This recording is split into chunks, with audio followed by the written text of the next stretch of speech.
अब ये दूसरा वीडियो पूरे उनके स्पेस से वापसी पृथ्वी पर लौटने का बहुत ही कम शब्दों में विश्लेषण, कैसे कैसे ये कैप्सूल धरती पर वापस आया।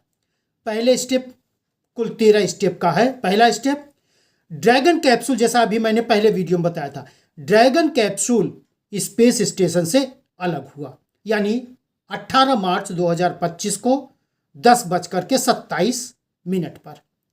दूसरा स्टेप, स्टेशन से दूर जाने, स्पेस स्टेशन से दूर जाने के लिए ये क्राफ्ट स्टार्ट हुआ। तीसरा स्टेप, अब अंतरिक्ष से ये पृथ्वी के वायुमंडल में प्रवेश करने के लिए इसने प्रक्रिया शुरू की। चौथे स्टेप में ये स्पेस क्राफ्ट यानी ड्रैगन कैप्सूल धरती की कक्षा में प्रवेश कर गया। पांचवा स्पेस, ड्रैगन से वो पार्ट जिसको ट्रंक कहा गया, ट्रंक अलग हुआ। छठवां स्टेप, गति धीमी करने के लिए थ्रस्टर को 17 मिनट फायर किया गया। सातवां स्टेप, नोज कोन बंद हो गया। आठवां स्टेप, ड्रैगन पृथ्वी की तरफ अपने आप मुड़ा और पृथ्वी की तरफ रवाना हुआ। नौवां स्टेप, अब वो पृथ्वी के वायुमंडल में प्रवेश किया। जिस समय कैप्सूल ने वायुमंडल में प्रवेश किया उस समय उसकी हीटिंग क्षमता करीब 1927 डिग्री थी। इस डिग्री सेल्सियस को कम करने के लिए इस कैप्सूल में हीट शील्ड, एक विशेष परत लगाई गई थी जो हीट को यानी 1927 डिग्री सेल्सियस को उसने बहुत ही कम वातावरण के हिसाब से एडजस्ट किया।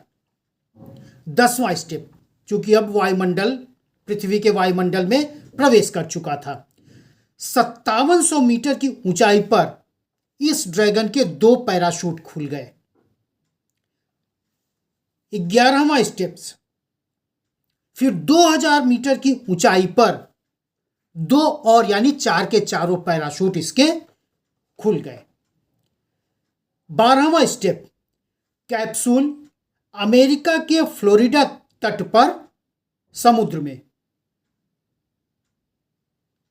ये पैराशूट के माध्यम से बहुत सकुशल लैंडिंग कर गया, यानी 3:27 भारतीय समयानुसार सुबह।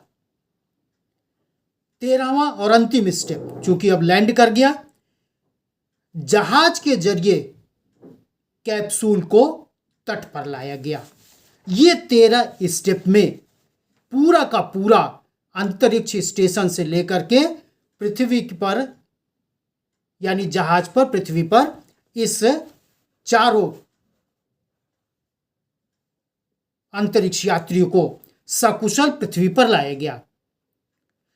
जैसे ही ये स्पेसक्राफ्ट वायुमंडल में प्रवेश किया था, ये पहले से सबको पता था, तो कम्युनिकेशन ब्लैकआउट हो गया था और ये करीब 3:20 पर, चूंकि कम्युनिकेशन ब्लैकआउट हो गया था, 3:20 सुबह पुनः इससे संपर्क हो पाया।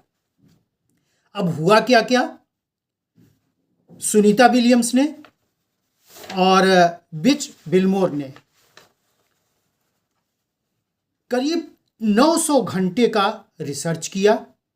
286 दिनों में 150 वैज्ञानिक प्रयोग किए और करीब 19 करोड़ किलोमीटर की इन दोनों ने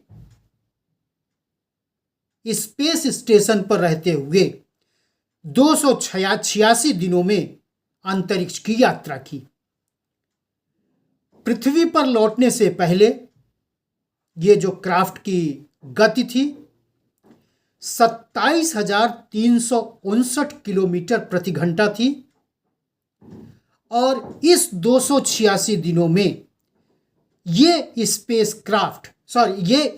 स्टेशन जो 27,359 किलोमीटर की रफ्तार से चल रहा था, 4,576 बार पृथ्वी की परिक्रमा इसने किया।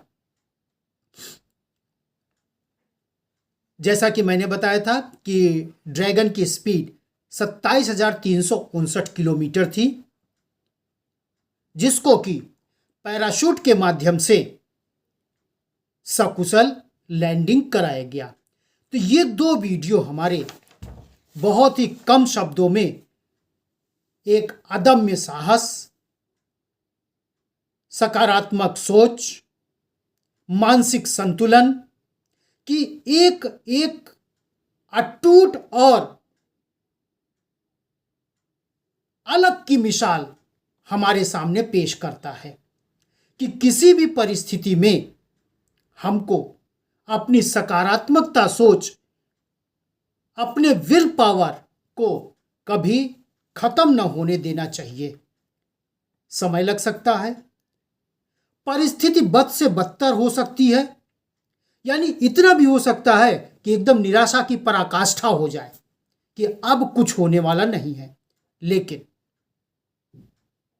कहीं ना कहीं आशा की किरण नजर आती है और जो एक उजाले का वातावरण हमको आपको प्रदान करती है। धन्यवाद।